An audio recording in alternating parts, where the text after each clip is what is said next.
There is a longing in our hearts, O Lord, for you to reveal yourself to us. There is a longing in our hearts for love we only find in you, our God. For justice, for freedom, for mercy, hear our prayer.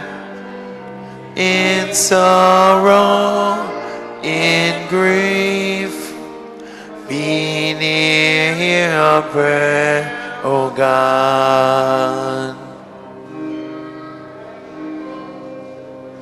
There is a longing in our hearts, O Lord, for you to reveal yourself to us.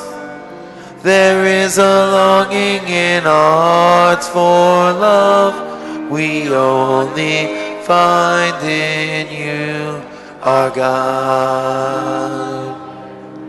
For wisdom, for courage, for comfort, hear our prayer. In weakness, in fear, be near, hear our prayer, O God. There is a longing in our hearts, O Lord, for you to reveal yourself to us. There is a longing in our hearts for love we only find in you, our God. For healing, for wholeness, for new life, hear our prayer. In sickness, in death, be near, hear our prayer, O God. There is a longing in our hearts, O Lord, for you to reveal yourself to us.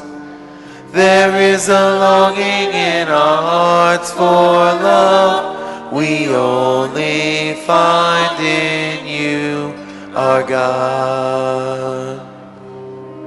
Lord, save us, take pity, light in our darkness. We call you, we wait, be near, hear our prayer, O God. There is a longing in our hearts, O Lord, for you to reveal yourself to us. There is a longing in our hearts for love we only find in you, our God. Let us pray. Oh God, who enlighten everyone who comes into this world, illuminate our hearts, we pray, with the splendor of your grace, that we may always ponder what is worthy and pleasing to your majesty, and love you in all sincerity, through Christ our Lord. Amen. Please may we be seated for announcements. Announcements. The African community of St. Fortunata invites you to a spiritual pilgrimage to the National Shrine of Divine Mercy, and that's in Stockbridge, Massachusetts, on Sunday, April the 16th. Of course, adults are $55 and children are $30. For reservations and more information, of course, you can always see it in the bulletin. Also, please join us for Mass and Stations of the Cross every Friday during Lenten season from 8 a.m. and at 7:30 p.m. bilingual. At this time, is there anyone celebrating a birthday today or this week? Eddie? Yep. Please stand. Happy birthday to you. Happy birthday to you. Happy birthday, happy birthday. May the good Lord bless you.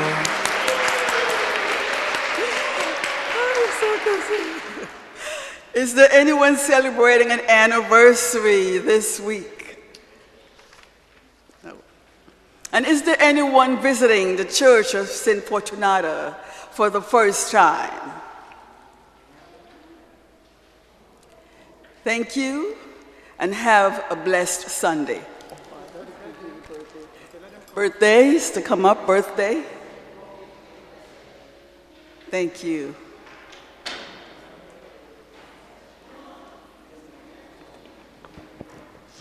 Wow, a lot of persons.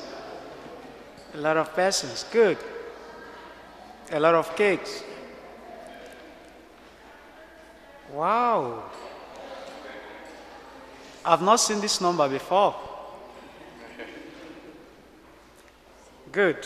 Let's pray for them. God of all creation, we offer you grateful praise for the gift of life. Hear the prayers of your servants who recall today and this week the day of their births, and rejoice in your gifts of life and love, family and friends. Bless them with your presence and surround them with your love, that they may enjoy many happy years, all of them pleasing to you. We ask this through Christ our Lord. Amen.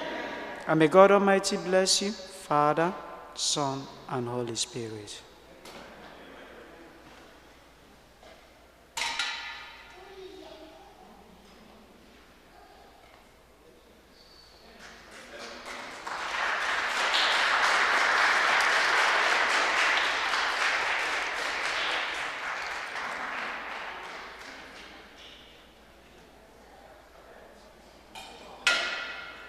Peace be with you.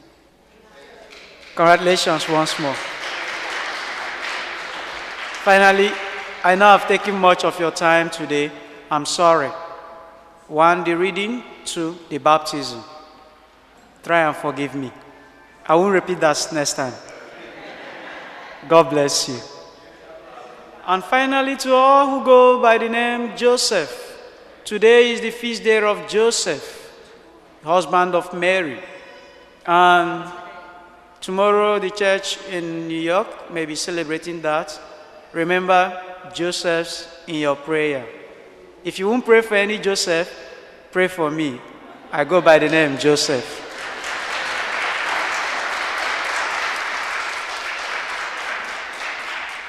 The Lord be with you. And with your spirit. And may Almighty God bless you, Father, Son, and Holy Spirit. Go for the Mass is ended. Speak to God.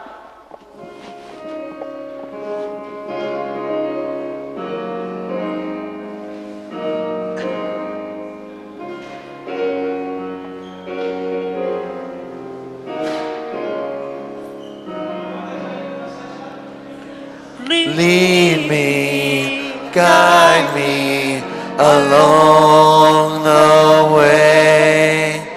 For if you lead me, I cannot stay.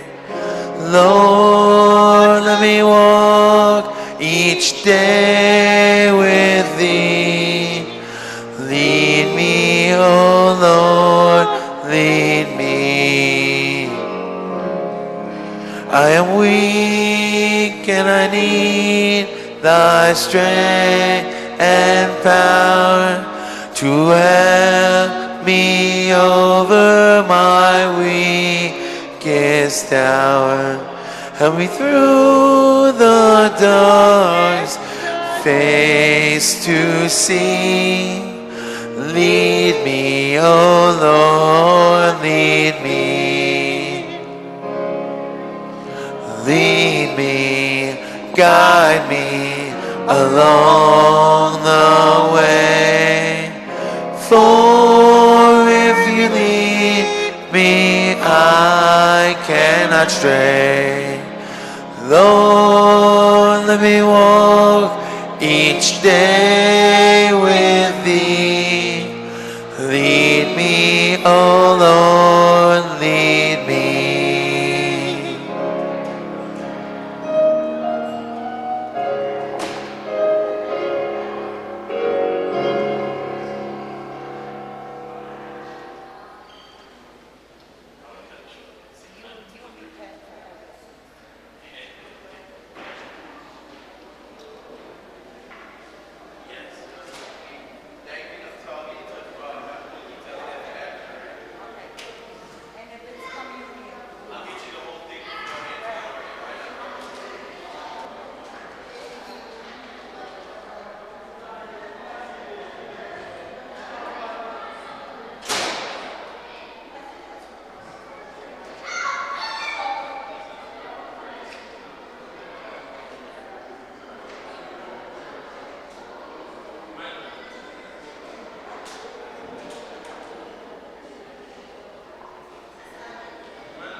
ngọzi nke onye nwe anyị Jesu Kristi na ịhụnanya nke Chukwu Nna na ịdịkọ n'otu nke Mmụọ Nsọ na-enye dịrị unu niile.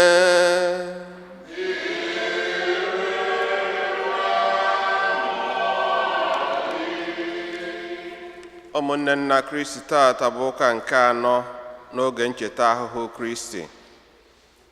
Anyị na-achụ aja misa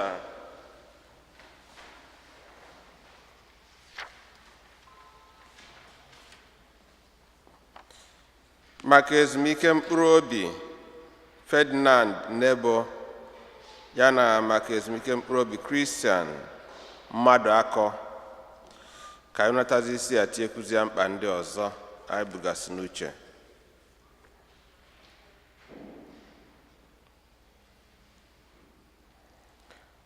Ụmụnna, ka anyị kwado nwaanyị ka ọ maka nnukwu eme nke Eucharistia site n'ikwupụta njọ anyị.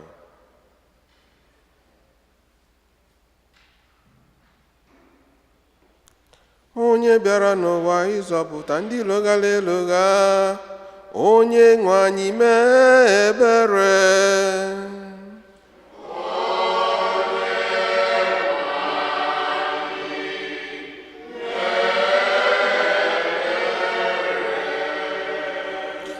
Onye bịara n'ụwa ịtọghata ndị ome njọ, Kristi mee ebere.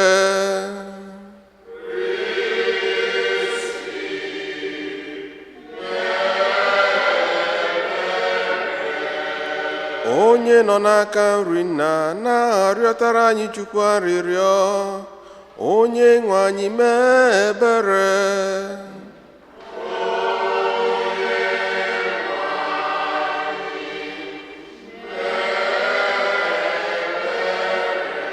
Ka Chineke jike niile mere anyị ebere, gbaghara anyị njọ anyị, duru anyị na ndụ ebe ebe.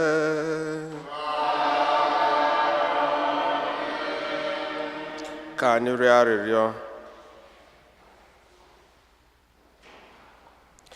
Chineke onye ebere, i sere n'okwu ọnụ gị bụ nwa gị were ụzọ dị ịtụnanya mee ka gị na ụwa dị na mma ọzọ. Anyị na-arịọ gị, mee ka anyị bụ ndị otu Kristi were ịhụnanya na-ekpo ọkụ n'okwukwe dị ndụ na-akwadosi ike maka emume nke a na-abịanụ, site na dị nwe Jesu Kristi nwa gị, gị na ya na Mmụọ Nsọ dị ndụ na-achị ofu Chukwu site n'ụwa ta ụwa niile.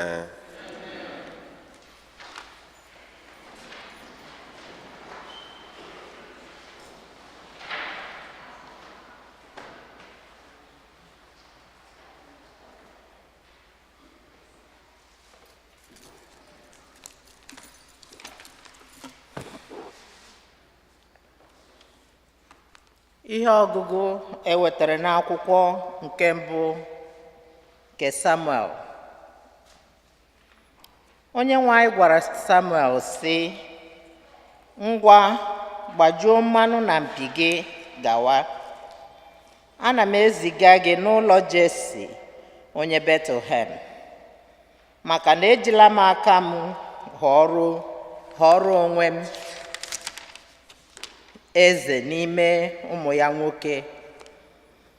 Mgbe Samuel garuru, o lepụrụ anya hụ Eliab, wee chee n'obi ya sị, n'ezie onye a guzo ebe a bụ onye ahụ onye nwe anyị họrọ. Ma onye nwe anyị gwara Samuel sị, elekwala anya na mma ma ọ bụ n'ogologo ya, n'ihi na ajụla m ya. Anya Chineke ji ahụ ụzọ abụghị anya mmadụ ji ahụ ụzọ. Mmadụ na-ahụ sọ ihe dị n'ihu, ma Chineke na-ahụ nke dị n'ime obi. Jese gosiri Samuel ụmụ ya nwoke 7, ma Samuel si Jese, onye nwaanyị a họrọ gị nke ọbụla n'ime ndị a. Mgbe ahụ ka ọ jụrụ Jesi sị, ndị a ọ gwụchala ụmụ nwoke ị nwere? Ọ zara ya sị, enwekwara m otu fọdụrụnụ, nke ọdụdụ nwa m. Ọ nọ n'ebe ọ na-elekọta ụmụ atụrụ m.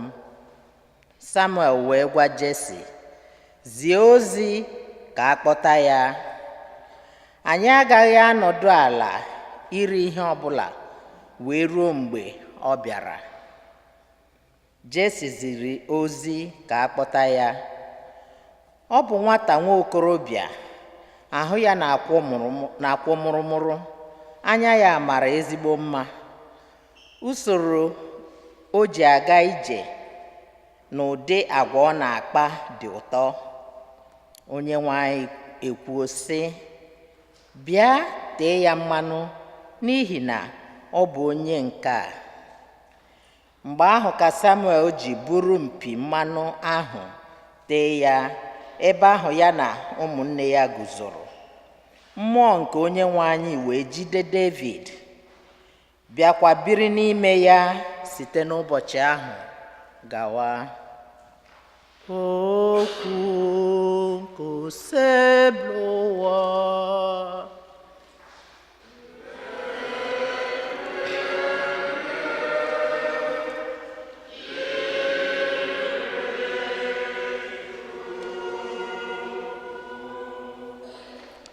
Azịza: di nwenụ m bụ onye nche, o nweghịkwa ihe m ga-achọ.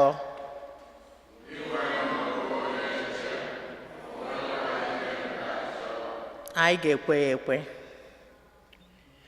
Di nwenụ m bụ onye nche m, o nweghịkwa ihe m ga-achọ. Di nwenụ m bụ nche, o nweghịkwa ga-achọ. Di nwenụ m bụ onye nche m, o nweghịkwa ihe m ga-achọ. Ebe ahịhịa ndụ juru eju ka ọ na-enye m ezumike. Ọ na-eduga m n'agịga mmiri doro edo iji gbaa mmụọ m na-ada ada ume. Di nwenụ m bụ onye nche, o nweghịkwa ihe m na-achọ. Ọ na-edu m n'ụzọ ziri ezi, ọ dị ka ihe ọ zara n'aha ya. Ọ bụrụgodu na m aga na ndagwurugwu ọchịchịrị, egwu ọbụla agaghị atụ m. Iji mkpara na ngụ gị nọnyere m n'ebe ahụ, ọ bụ ihe ndị a na-akasi m obi. Di nwenụ m bụ onye nche m, o nweghịkwa ihe m na-achọ. Iji aka gị kwadoro m nnukwu oriri nke m ga-eri n'ihu ndị iro m. Iji aka gị tee m mmanụ n'isi, iko m juru n'ọnụ. Di nwenụ m onye nche m, o nweghị ihe m ga-achọ. N'eziokwu sọ ihe ọma na obi ọma ga na-eso m ụbọchị ndụ m niile. Aga m ebi n'ụlọ nke Onyenwe anyị ebighị ebi ebighị ebi. Di nwenụ onye nche, o nweghị achọ. Ihe ọgụgụ nke ewetara n'akwụkwọ ozi Pọl dị asọ degara ndị Efesọs. Na mgbe mbụ unu nọ n'ọchịchịrị, ma ugbu a unu nọ n'ime onye nwe anyị, unu nọ n'ihe. Ya mere na-adịnụ ndụ ka ndị nọ n'ihe, n'ihi na ihe na-ewepụta ịdị mma niile na ezi omume niile na eziokwu niile dị ka mkpụrụ. Jisie n'ike mụta ime ihe na-atọ onye nwe anyị ụtọ. Unu esola ndị ọzọ n'ọrụ na-abaghị uru nke ha na-arụ n'ọchịchịrị, kama gbaanụ mmehie ha ọtọ, n'ihi na ihe na-eme na nzuzo na-eme ihere. Ọ bụrụ na ikwute ya na ntị, mgbe a gbara mmehie ha niile ọtọ, wepụta ha n'ihe, mgbe ahụ mmadụ niile ga-ahụcha nke ọma ụdị ndụ ha na-ebi, n'ihi na ihe ọbụla emere ka ọ pụta ìhè nke ọma bụ ihe. N'ihi nke a ka o kwuru sị, teta gị onye na-arahụ ụra, si na ndị nwụrụ anwụ bilie, Kristi ga-amụkesikwa gị.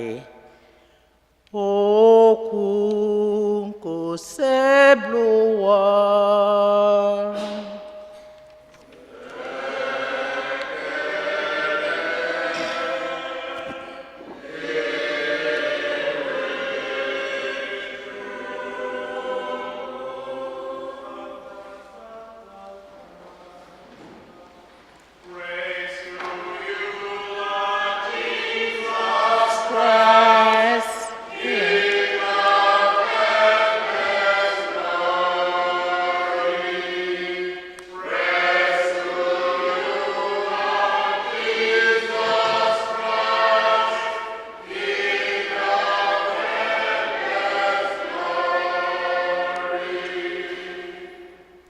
Onye nwe anyị kwuru sị, abụ m ihe nke ụwa, abụ m ihe nke ụwa. Onye ọbụla na-eso m, onye ọbụla na-eso m, onye ọbụla na-eso m ga-enwe ihe nke ndụ.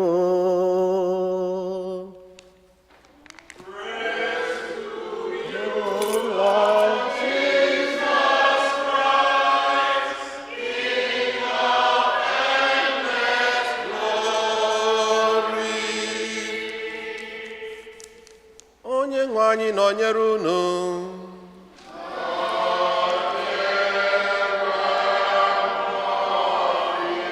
Ihe ọgụgụ nke ya si n'ozi mmadụ asọ nke Jọn dere.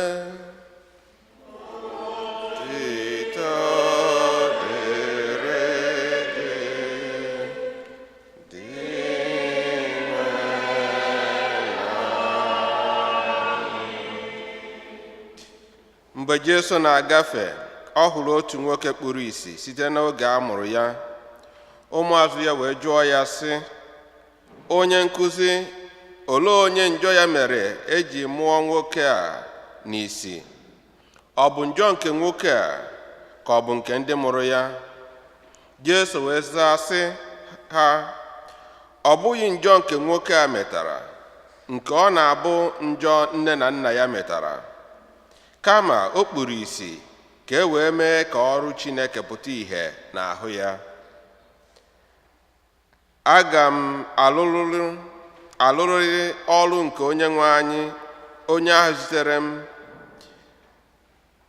mgbe chi na-ejibeghị, n'ihi na abalị na-abịa mgbe mmadụ ọbụla na-apụghị ịrụ ọrụ. N'oge a nka nọ n'ụwa, abụ m ihe nke ụwa. Mgbe Jesu kwusịrị nke a, ọ bụsara ọnụ mmiri n'ala, gwọkọta ọnụ mmiri na aja, werekwa aja ahụ agwọrọ agwọ tee nwoke ahụ n'anya, wee sị ya, jee saa ahụ n'ọdọ mmiri Siloam, nke bụ ma asụgharịa ya, onye zitere ezite. Nwoke ahụ wee jee saa ahụ ya, bịa n'ahụ ụzọ ọzọ. Ya mere ndị agbata obi ya na ndị na-ahụ ya na mbụ ka ọ na-arịọ arịrịọ bịara na-ajụ sị, onye a ọ bụghị onye ahụ na-anọdụ ala n'oge gara aga na-arịọ arịrịọ? Ụfọdụ kwuru sị, ọ bụ ya. Ndị ọzọ ekwuo sị, mba, kama o yiri ya. Ma ya onwe ya sịrị, mụ onwe m bụ ya. Ha wee jụọ ya sị, olee otu esi meghee anya gị? O wee gwa ha sị, nwoke ahụ a na-akpọ Jesu gwọrọ ụlọ tee m n'anya sị m, jee saa ahụ gị na Siloam. M wee jee saa ahụ m, hụba ụzọ ọzọ. Ha wee sị ya, olee ebe onye ahụ nọ? O wee sị ha, amaghị m. Ha wee kpụgara ndị Farisii onye ahụ kpuru ìsì site na mgbe a mụrụ ya.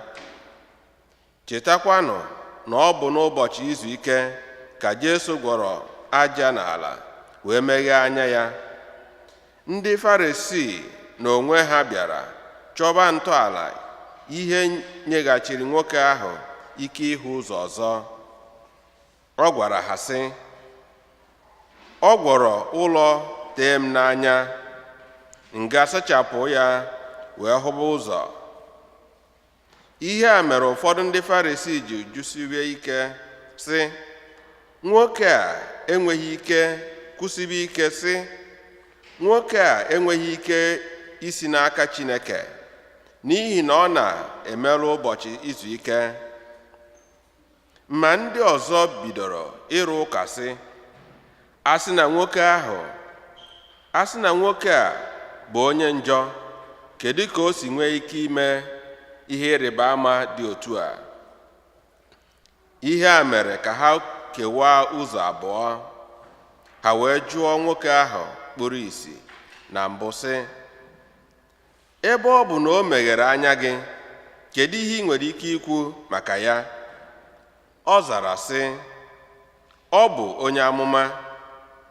Ndị Juu jụrụ ikwere na o kpuru ìsì mgbe a mụrụ ya, bịakwa hụba ụzọ ọzọ, wee ruo mgbe ha jụrụ nne na nna ya sị, onye a ọ bụ nwa unu nwoke? A sị na onye a bụ nwa unu nwoke, kọwaanụ ma ọ bụ ezie na o kpuru ìsì mgbe a mụrụ ya. Unu nwere ike ịkọwa ihe kpatara o ji hụba ụzọ ugbu a?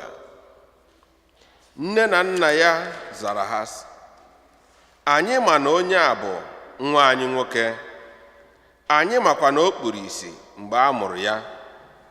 Ma nke anyị na-amaghị bụzi ka o si hụba ụzọ ugbu a, ma ọ bụ onye meghere anya ya. Jụọnụ ya, o toruola ịzara ọnụ onwe ya. Nne na nna ya nyere ha ụdị azịza a n'ihi egwu ndị Juu, ebe ọ bụ na ndị Juu ekpebielarị na onye ọbụla kwupụtara na Jesu bụ echiri echi ahụ, a ga-achụpụ ya n'ụlọ ekpere ha. Ọ bụ n'ihi ya ka ha jiri kwuo sị, o toruola ịzara onwe ya nke ahụ. Ọzọkwa, ndị Juu kpọlitekwara nwoke ahụ kpuru ìsì mgbe a mụrụ ya sị ya, kelebe Chineke. Nke mbụ, anyị ma na nwoke ahụ bụ onye njọ. Ma ọ zara ha, a sị na ọ bụ onye njọ, nke ahụ bụ nke m na-amaghị, ma nke m ma bụ na ekpuru m ìsì na mbụ, ma ugbu a ana m ahụ ụzọ. Ha jụrụ ya ọzọ sị, gịnị ka o mere gị? Kedu ka o siri meghee anya gị?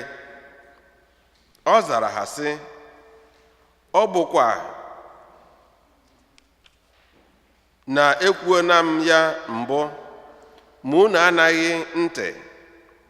Gịnị kpatara unu ji chọọ ka m kọọrọ unu ya ọzọ? Unu agwakwala m na unu chọwara ịbụ ndị na-eso ụzọ ya.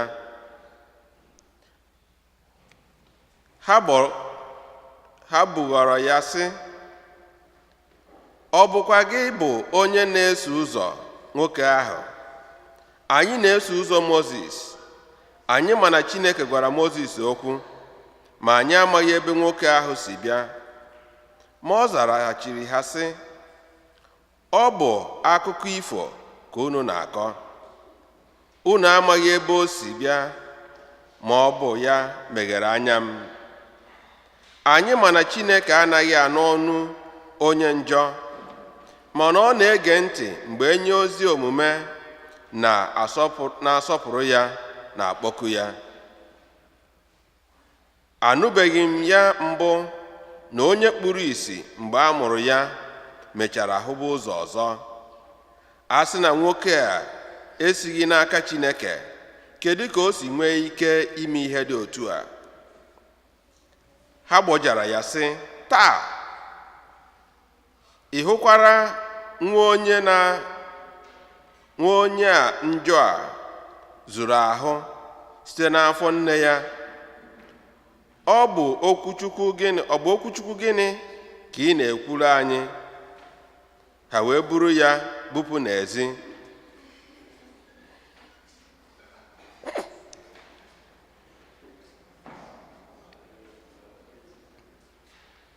Mgbe Jesu nụrụ na a chụọla ya, ọ chọgidere ya chọta ya, wee jụọ ya sị, ị kwere na nwa nke mmadụ?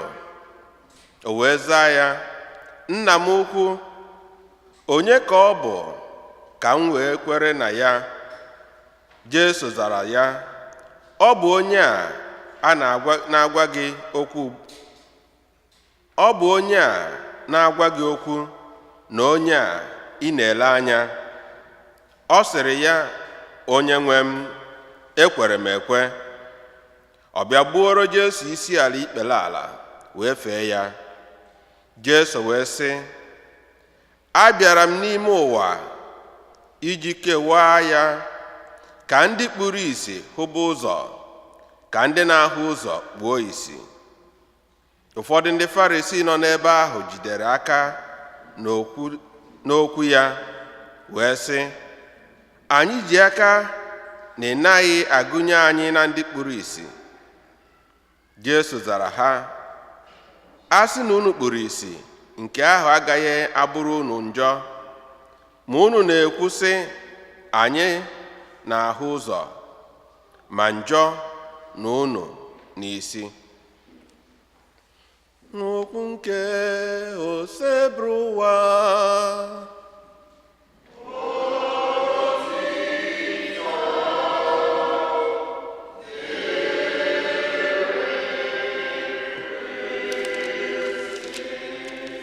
Ka anyị si n'ozi ọma nweta mgbaghara njọ anyị.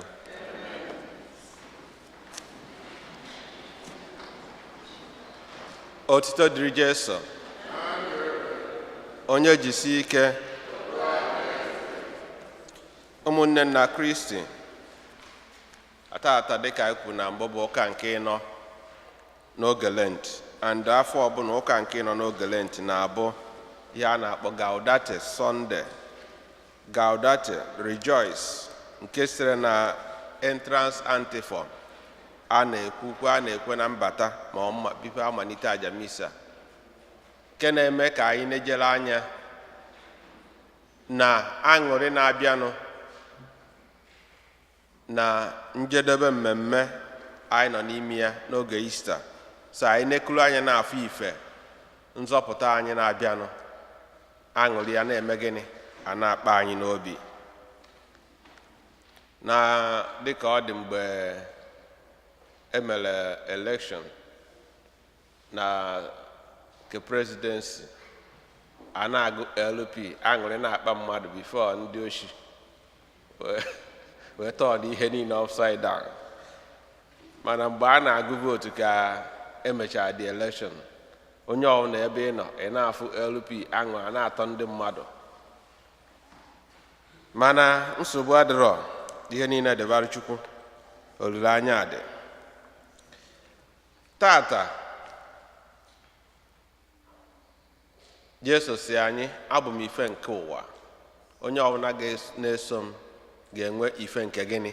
Nke ndụ. Nwatakịrị kpuru isi bido n'afọ nne ya, a na-agba ọjụjụ ọnụ wee sị, asị na onye a bụ onye njọ, amagha m. Ihe mma bụ na ekpuru m isi, mana kịta na m na-eme gịnị? Ana m afụ ụzọ ka ha doro m anya. Ma ọ bụzi onye njọ ma ọ bụrụ ọ gbasagha m. Nke m maka m na-ekwu na ekpuru m isi, mana ugbu a ana m eme gịnị? Ana m afụ ụzọ, period.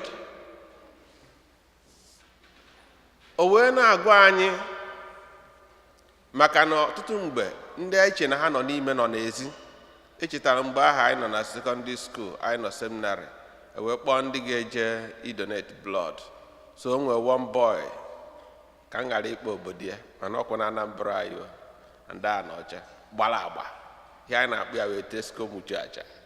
Ọ gbara agba ọ mapụta ndị eje donate blood na Regina Cheli Ọka.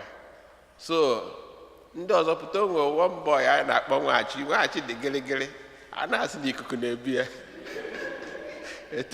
Etesco wee sị ya, Nwachi ihe a bụ ụlọ nke ịkpọrọ nkụ ka azụ, elu ebe a ka edonate elu blood. Na ịmakwana ya ka elu Regina Cheli ewee mee blood, ewee mechaa test, ọ bụrụ na ọbara kọrọ Tesco Muchacha na ahụ.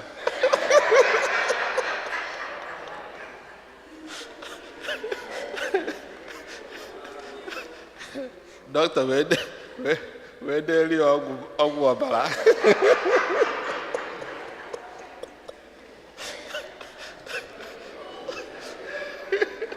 So o wee bụrụ ka ife ụwa na-adị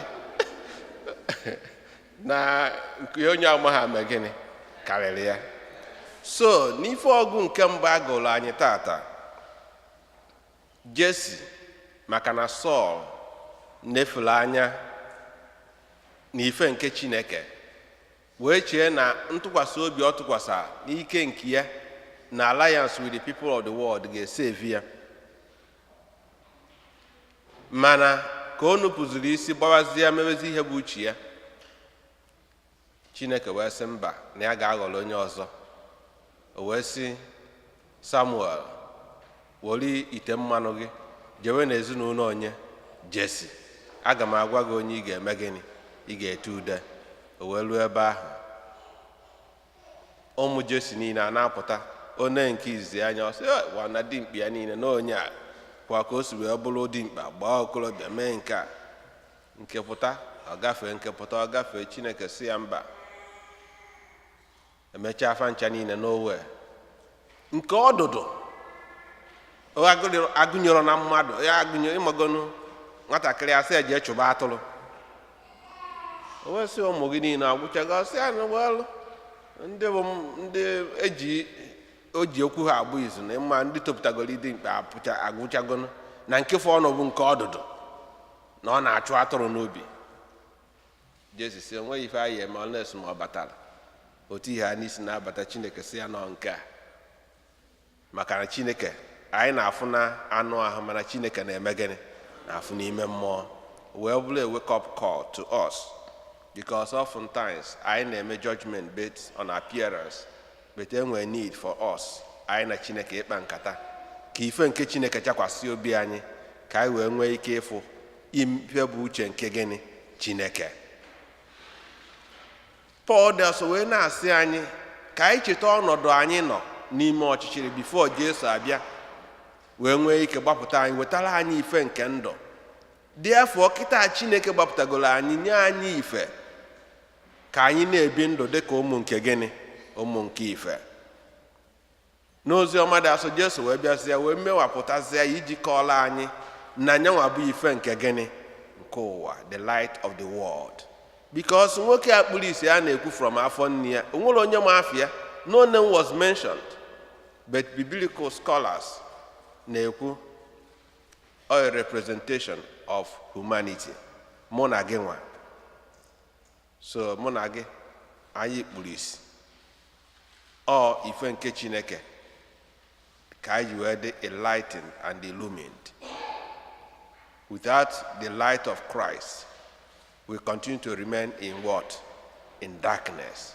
Anyị ga-anọ n'ọchịchịrị.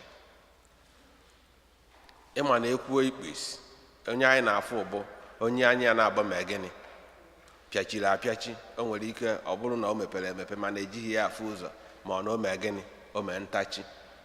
That is physical gịnị blindness.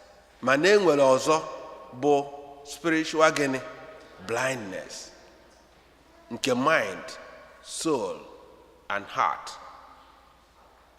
Andọ nke ịbụọ a bụ nke ọjọọ ya. Nke ịbụọ a bụ gịnị? Nke ọjọọ ya. Because na ikpu isi a na-abịa kewapụ mmadụ, like isolation from reality. Ife dịnị ịma ha mgbe chi ji efo na mgbe chi ji were eme gịnị ji eji. Ịmaghị ife dị mma na ife eme ọgịnị adịghị mma. The beauty of things. O nwere ife na mma na-aga around you. Ọ nke ọbụla asịghị na chi efo na ịma na chi efo na pụtụ na o jie n'efu. Asịghị na nke a dị mma, ịma na iwere ya, asịghị na ọ dịghị mma, ịma ha. Ịmakene ka onye isi si were eme ife na bụ mbọchị kechie onwe gị anya n'ime ụlọ ka ịkpagharị kene ka ịma ka ọ ga-adị. And ọ ya ga-eme na onye kpuru isi is liable to get what? Stumbling and falling. Ị ga na-akpọ ụkwụ n'ihe na-eme gịnị na-ada. So we need the light of Christ in order to see. Anyị na-aga ije ka anyị na-eme gịnị, ka anyị na-aga ije siriri gịnị welele. This blindness of the spirit can be ọ ga-manifest onwe ya in some ways. Na chọka mma ga-adị fast. Nke mbụ bụ na ọ ife na-egbochi anyị ka anyị ghara ịfụ mkpa ndị ọzọ. Ọ bịa kpuchie gị anya, ị na-ene anya ihe ị ga na-afụ gịnị sọsọ nke onwe gị nke onwe gị, ị gaghị afụ nke gịnị nke ndị ọzọ. And ọ ya batara ịfụ mmadụ ojo ogbuo mmadụ ibi ya bụrụ ihe onye ahụ gbanaga, ozuo mmadụ ochi, mana mgbe ọ ejuzi ya ochi ịfụ na ọ na-eme gịnị na ọ na-ewute ya. Mana mgbe ọ na-ezu ihe ọ na-afụ sọsọ mkpa nke ya, ọ na-afụ gịnị, ọ na-afụ nke onye ọzọ. Ifuru ihe na-eme na Nigeria election a na-eme, onye ọ na-azọ o buta vootu ka ọ bụrụ onye ga-eme, ọ naghị enezi anya mkpa ndị mmadụ, majority of the people, so nke ya ka ọ na-afụ. Ihe na-eme anya ya na-afụ sọsọ ife dị uru dị n'ife nke ụwa. Anyị dị blinded to the spiritual values. A na-ekwu maka ife nke mmụọ na ife nke eluigwe, anyị adị afụta ya. So ihe anyị na-afụ bụ onye anyị ga-esi wee mee nke a mee nke a mee nke a, nweta position, power, money, influence and affluence. Anyị na-eme gịnị? A na-enwe aṅụrị, ọ na-enye anyị joy. Mana a na-ekwuzi maka spiritual values, we are blinded to it. Ọ dị emetụta anyị. Ọ bụkwa ya na-eme anyị enwee mpako to the extent na anyị adị afụta fault anyị nwere. Ibulu plank n'anya na-afụsọ onye mkpụrụ aja ma gịnị dị n'anya ya. Amen. Ọ na-emekwa anyị adị insensitive n'ụkwụ anyị zọdoro onye ọzọ. Ụfụ na-afụ onye ọzọ ọ dị agbasa gị, mana ọ mgbe o metụrụ gị ebulu ozu onye ọzọ dị ka eme gịnị ebu ukwu nkụ. A na-ekwu na mmadụ na-ata afụ ọ gbasa because na ịnọ mma. Amen. Mana ofu mbọsị ọ tụgharịa ibebe akwa, chimegbuo m. Mana o nwee ndị na-ebe akwa since, mana ọ dị eme gịnị, ọ dị emetụta maka na ikpuru isi. Asọkwa nnọọ gị nwee nkwa ike ọ bụrụ m nwa. Ọ na-eme anyị ọtụtụ mgbe oge ụfọdụ anyị nwee mkpaghachi nke ime mmụọ, something like prejudiced. Otu akịta bịa na Nigeria, ụfọdụ ebelieve go na o nwere ndị bụ ndị ajụrụ ajụ, nwee ndị bụ ndị ezigbo mmadụ, ma ọ bụ ndị dịgo saved na ndị adịbọ saved. To the extent na ngodi ife onye ahụ mere, ị gaghị eme gịnị? Ị gaghị recognize ya, because can something good come from gịnị? Nazareth. Ife a mere n'oge ahụ ka na-emekwa n'oge ugbu a. Oge ụfọdụ ọ bịatakwa n'ime onwe anyị. Ndị oyibo akpọ ya ife dịka lost of the body. To the extent na they blinded by the values ife Chineke ji wee kee anyị as a person, ahụ anyị na ọ bụ temple of the Holy Spirit. Mana ife ị ga na-afụtazi n'ime ya bụ because na they blinded bụ ife ụtọzi nke gịnị? Ka anụ ahụ. So put it in all sectors, in all situations. Ifu na onwe ka o si metụta mụ nwa ma ọ gị nwa, na o nwere ebe I the blinded, that we need the vision of Christ to come in. Ine anyị fụ na akụkọ ha kọrọ anyị, the Pharisees na-afụ onwe ha asị ndị furu ụzọ. Then the man born blind, ka ha na-emele ebere na o mee gịnị? O kpuru isi. Mana nsogbu ha nwere ọbụ, why nwoke a mere ya ka ọ fụ ụzọ ji wee mee ya ụbọchị Sabat? Ọ dị mma ka eme ihe ọma ụbọchị Sabat ka ọ bụ na ọ dịrọ? Jesu ajụọ na ya. Mana at the end of the day, ife Jesu kwuzi bụ na ihe a ji wee bịa ahụ ka o mee ka ndị kpuru isi fụba ụzọ, ka ndị na-afụ ụzọ mee gịnị? Gbuo isi. Maka na onye kwetara na ya kpuru isi ga-eme gịnị? Ga-enweta ọgwụgwọ nsọ.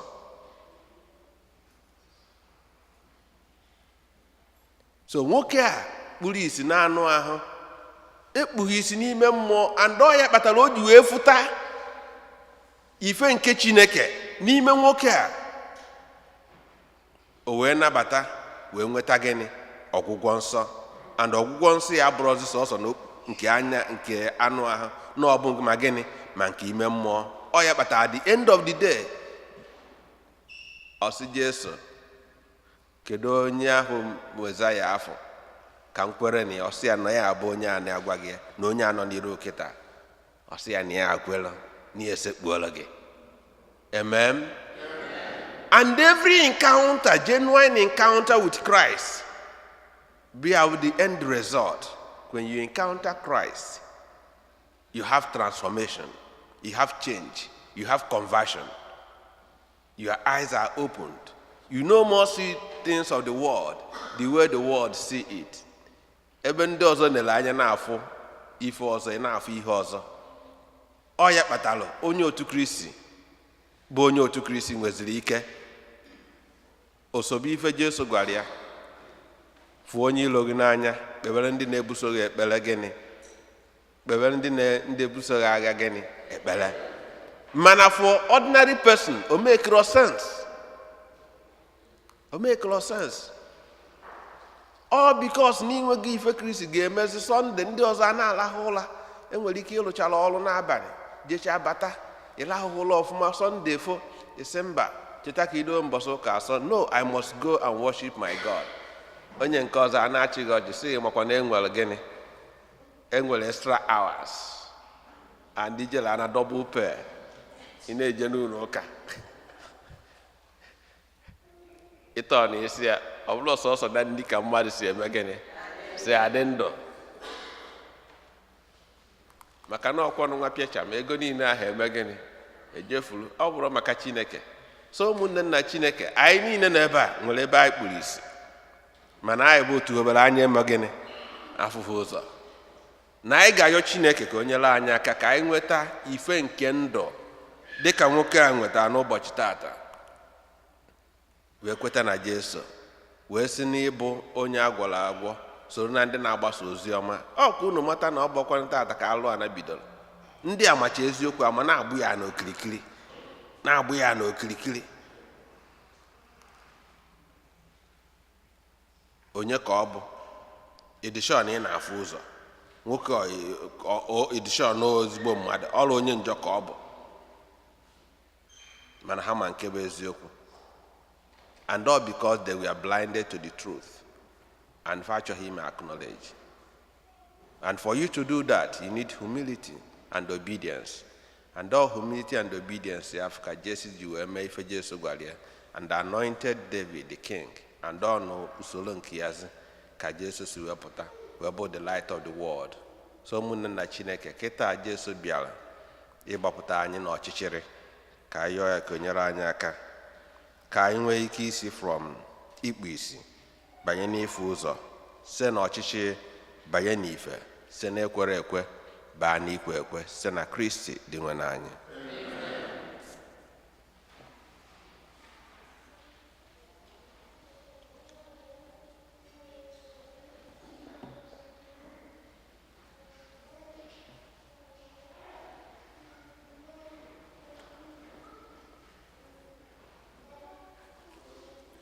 Ka anyị kwụrụ ọtọ kwupụta okwukwe anyị.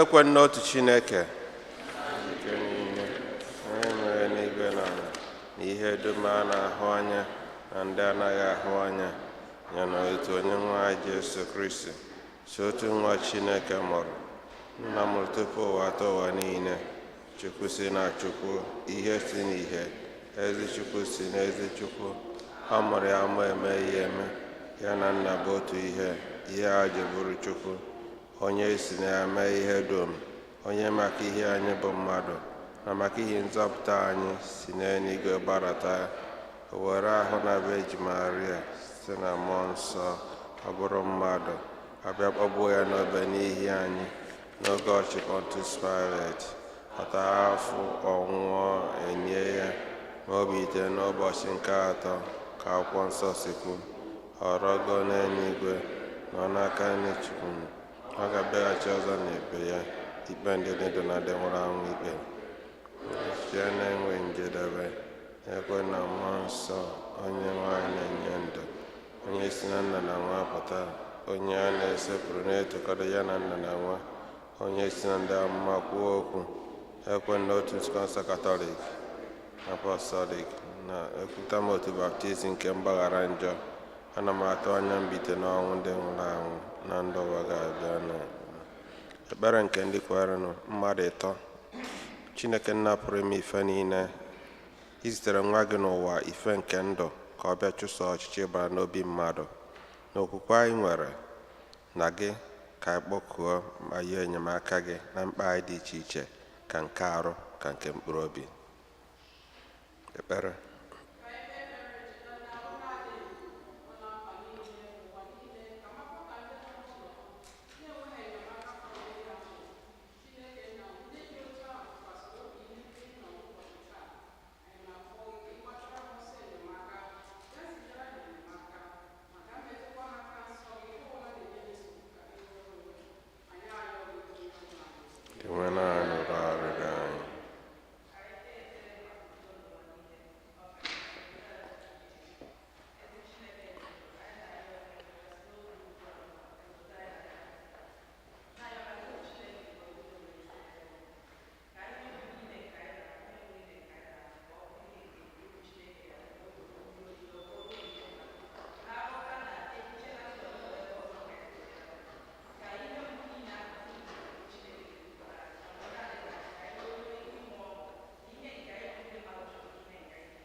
Dị nwe na-anụrụ arịrịọ anyị.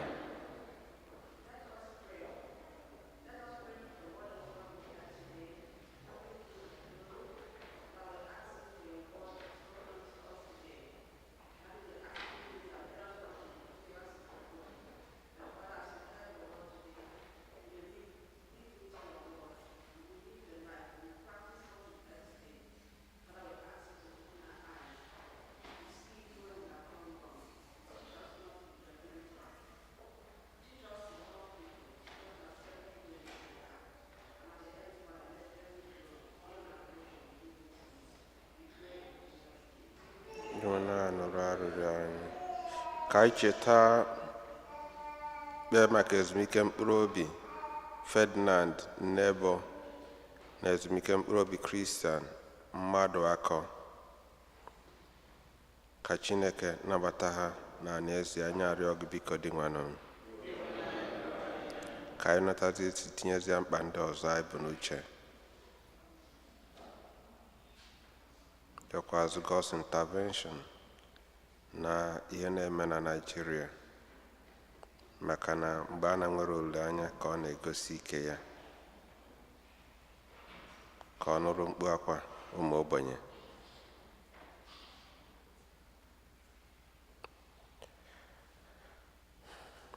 Chineke nna pụrụ ime ife niile, na ọnụ arịrịọ na ekpere nke anyị bụ ụmụ gị na-ebute n'iru gị site n'ayọ nke Maria dị asọ na ndị nsọ niile, biko mere anyị ihe niile nke anyị ji ume a na-arịọ site na Kristi dị nwe na anyị.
Yọbanụ ụmụnna nke aja mụ na unu achụrụ gasọ Chineke dị ike niile nara nọ.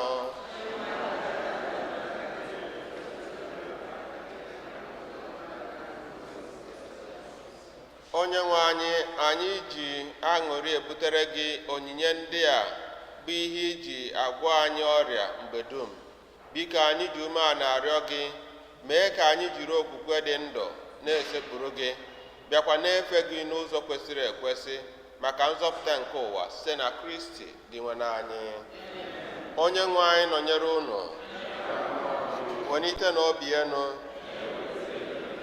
ka anyị ndị nwe Chukwu anyị ekene. O kwesịrị ihe ziri ezi bara uru na-azọ ndụ, na anyị ga-enye gị ekene oge niile na ebe niile.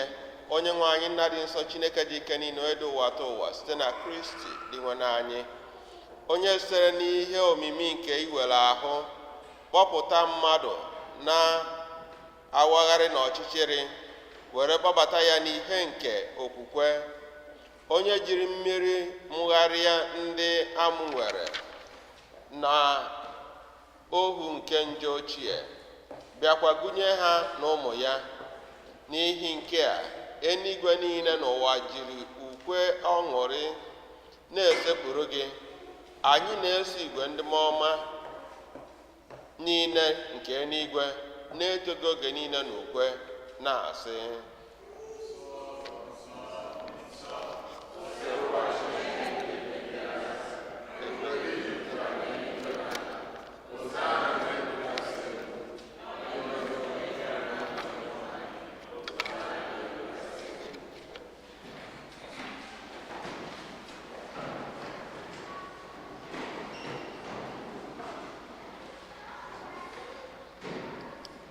nna anyị dị nsọ ezie, sọ gị na-edo ihe dum nsọ.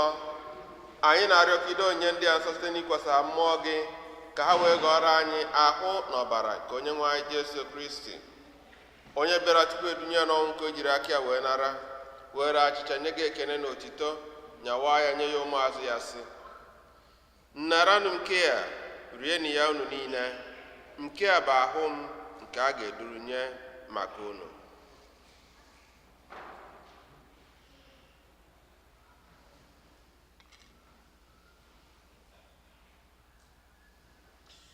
Otu akwa ka o si mee mgbe ha richara nri anyasị, o buru iko mmanya nyekwa gị ekene na otito bunye ya ụmụazụ ya sị, nnaranụ nke ya, ṅụọnụ ya unu niile, nke a bụ iko nke ọbara m nke ọgba ndụ ọhụrụ dị ebe ebe, a ga-agba ya n'ihi unu na n'ihi mmadụ niile kewe gbaghara njọ. Na-emenụ nke a na ncheta nke m.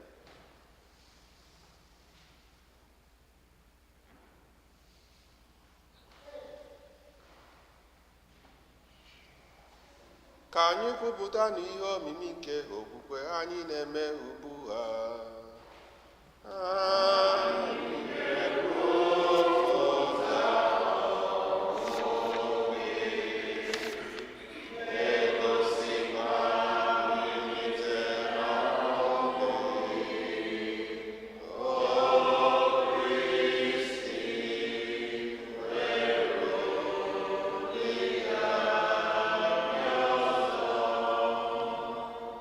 Na ncheta nke ọnwụ na mbite n'ọnwụ nke nwa gị, anyị ebunye gị acha nke ndụ na iko nke nzọpụta. Anyị na-ekene gị n'ihi na ikwere ka anyị dị mma ikwu n'ihu gị na-efe gị. Anyị ji ume a na-arịọ ka anyị benata ahụ na ọbara Kristi bụrụ ozu site na njikọ nke mmụọ nsọ. Nna cheta nzukọ ị gasịrị ụwa niile, mee ka ịhụnanya gị jupụta ya. Gọzie popu anyị bụ Francis, bishọp anyị bụ Robert na ndị ofu ọta gị niile. Chetakwa ụmụnne anyị ndị ji okwowe gaa n'ezumike nke ọnwụ. Kpọbata ha na ndị ọzọ niile nwụrụ anụ ihe nke ebe gị. Biko meere anyị niile ebere, ka anyị soro Virgin Maria dị ngọzi, nne nke Chukwu, Josef dị asọ bụ di ya, ndị apọstụl na ndị nsọ gị niile, Fortunata dị nsọ, ndị mere uche gị n'ụwa wekịta ndụ ebe ebe, ka anyị sorokwa ha na-eto gị na-edoka ebe site na Jesu Kristi nwa gị. Ihe niile kere eke na-eso ya bụ Kristi, na-esikwa n'ime ya na n'aka ya, n'ịdịkọ n'otu nke mmụọ nsọ, na-enye gị bụ Chukwu nna ji ike niile, nsọpụrụ na otito niile, site n'ụwa atọ ụwa niile.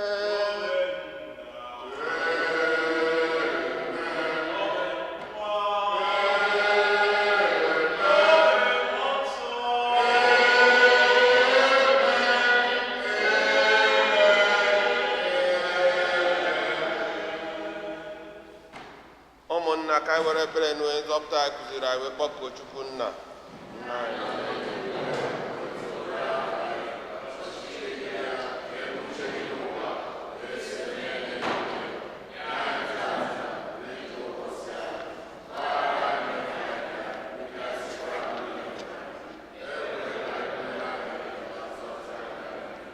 Zọpụta anyị, anyị na-arịọ gị, o Sebụ na ajọ ihe niile, were ebere nye udo n'oge nke anyị si n'inye aka ebere gị, ka a zọpụta anyị na njọ oge niile anyị gbara nsogbu niile, were nchekwa dị nsọ na-atọ ya maka mbịaghachi nke nzọpụta anyị Jesu Kristi.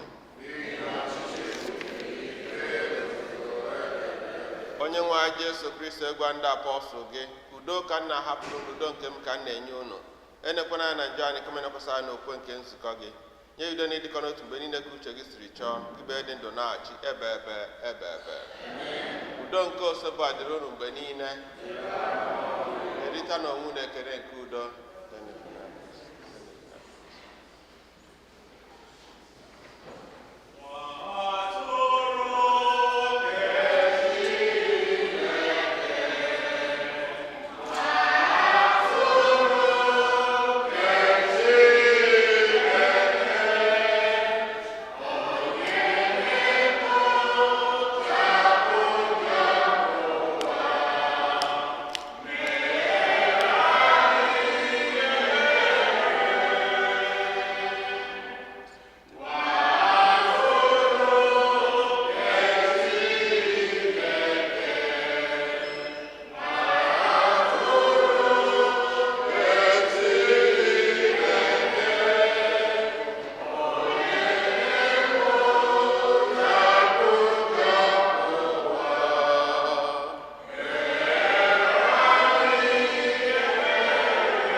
atụrụ nke Chukwu na ediwe na anyị Jesu Kristi na-egbochapụ njọ nke ụwa ha nwere isi ọ bụ ndị akpọ n'oriri nke nwa atụrụ Chineke.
Ka anyị rịọ arịrịọ.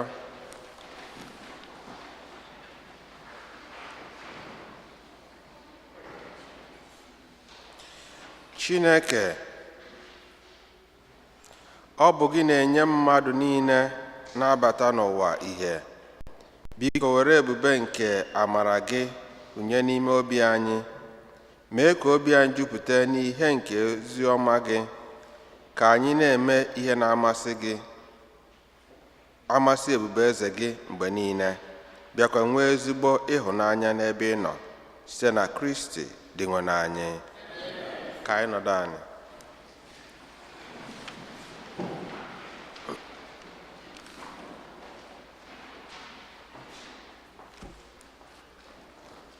Otuto dịrị Jesu.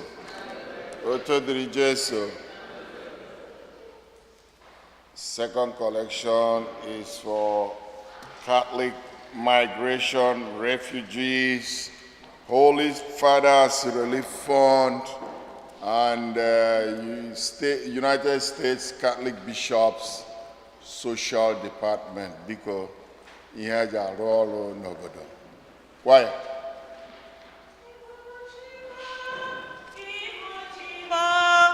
Ibu anya nje ụzọ, agada gbachiri ụzọ nwoke obiọma, olileanya nke ndị nsọ. Ahịhịa nwụrụ ọkụ ma ahịhịa ereghị ọkụ, ọ gịnị ka m ga-eji kelee gị zoro gị?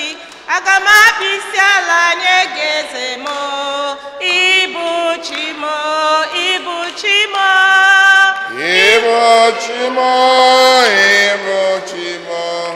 Ibu anya nje ụzọ, agada gbachiri ụzọ nwoke obiọma, olileanya nke ndị nsọ. Ahịhịa nwụrụ ọkụ ma ahịhịa ereghị ọkụ, ọ gịnị ka m ga-eji kelee gị zoro gị? Aga m akpụ isi ala nye gị eze m, Ibu chimo. Otuto dịrị Jesu. Our parish received a certificate of recognition for meeting the goal of the annual Catholic Appeal, which you can see on our bulletin board in the church lobby. Stop by to see it, to be proud to have collaborated, feel a sense of belonging as one of those that contributed. Thanks everyone for your generosity. We remind you to continue to wear the mask in the church for our safety of our family and children. The African community of St. Fortunata invite you to the spiritual pilgrimage to the Shrine of Divine Mercy in Stockbridge, Massachusetts. It's Sunday, April 16. The cost for adults is $55 a person, children $30. For reservation, see the bulletin. Unumande Catholic and the African community now support that, so we support their own program. Obunimweike is a trip worth taking to Massachusetts. They come back the same day. Please join us for the Mass and Station of the Cross every Friday